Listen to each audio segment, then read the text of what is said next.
Hello mga lods. So, ang ating iba-vlog ngayon ay mag-aabuno tayo. Kung tingnan nyo sa aking likuran, yan ang abunuhan natin na palay. So, yan guys ay pampabunga.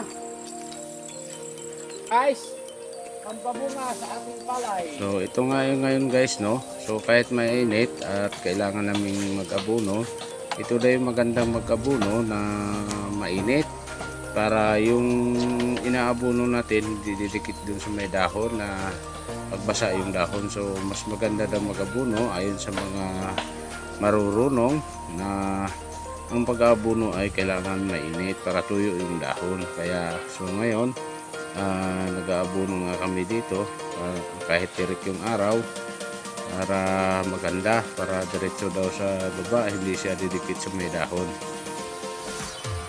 So sa ngayon daw ang presyuhan ng palay dito sa amin ay 19. Kaya ngayon 19, pero pagkalakasan na ng anihan yan malamang bababa, so hindi na naman tayo tatama sa presyo. Kaya medyo bawi lang tayo nito guys, bawi lang sa gastos na hindi rin basta-basta ang gastos sa gastusin dito sa pagtatanim ng palay, sa pagbubukid guys, no? At ginagastusan ng abono, pambayad sa tao, patanim. Kaya malaki rin yung gagastusin natin. Tapos bagsak yung presyo pagdating sa anihan, gawa ng sabay-sabay na nga guys, no? Yung pag-aani ng palay. Kaya medyo mura na siguro ang presyuhan pagdating sa ating pag-aani. Pero ayos lang yan guys, at ganun talaga ang buhay pagbubukid.